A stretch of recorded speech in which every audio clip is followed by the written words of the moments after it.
Every day, around the world, billion-dollar construction projects are underway. Roads, bridges, airports, metros. But behind all that steel and concrete lies something less visible, but just as critical: the contract. FIDIC contracts are the international playbook for construction. But what exactly are they? How do they work? And why should you care? Let's break it down, in plain English. 1. What is FIDIC? FIDIC stands for the Fédération Internationale des Ingénieurs Conseils. Yes, that's French. But in simple terms, FIDIC is the International Federation of Consulting Engineers. Based in Geneva, Switzerland, they've been around since 1913.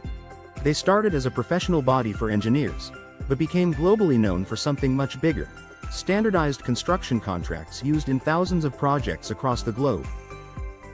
If you're building a dam in Africa, a rail system in the Middle East, or a highway in South Asia, there's a good chance you're using a FIDIC contract.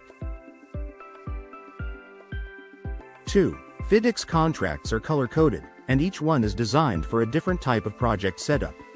Let's explore the big three.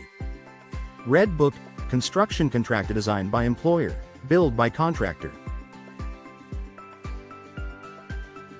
Perfect for traditional government projects, like roads or hospitals. The engineer manages the contract, certifies payments, and resolves disputes.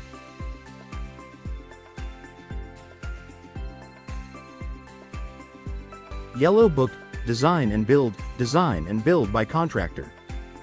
Here, the contractor is responsible for both design and construction, common in international projects with complex requirements. More flexibility, but more risk for the contractor. Silver Book: EPC, turnkey contract, employer steps back. Contractor runs the show. Used for large-scale, high-risk projects like power plants or tunnels. Contractor takes full responsibility: design, build, deliver. Employer wants a fixed price and fixed outcome, no surprises. 3. Why FIDIC is so widely used. Why do so many projects use FIDIC contracts? Because they're clear and consistent across countries, accepted by banks, lenders, and development agencies, designed to avoid disputes, not create demand based on fair risk sharing. Unlike many one-sided contracts, FIDIC focuses on fairness, assigning risk to the party best able to manage it. 4. Inside a FIDIC contract, key clauses you must know. Let's look at the most critical parts of a FIDIC contract that every professional should understand.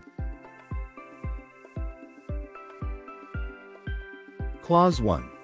Definitions: all key terms, like commencement date and defect notification period, are defined up front.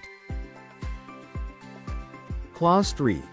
Engineer's role: the engineer is the middleman between employer and contractor, certifying work, approving changes, and managing disputes.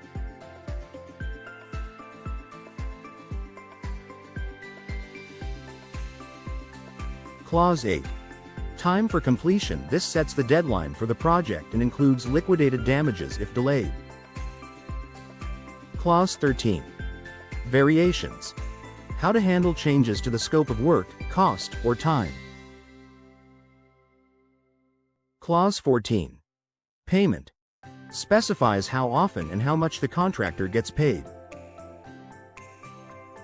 Clause 20 to 21. Claims and disputes: steps for submitting claims and resolving conflicts, usually through a dispute avoidance adjudication board (DAB). 5. Real-world impact of FIDIC contracts. FIDIC contracts aren't just legal documents. They shape how the modern world is built. The World Bank and other agencies require FIDIC in funded projects. They're used in over 100 countries, translated into dozens of languages. And they've helped resolve thousands of disputes before they even reach court. 6. Final thoughts and what's next. Whether you're a student, site engineer, consultant, or project manager, understanding FIDIC gives you a competitive edge in the global construction world. In our next video, we'll explore the Red Book in detail. So if you want to master FIDIC, don't forget to subscribe. Hit that like button, subscribe for more engineering content, and comment below. Which FIDIC book do you use the most?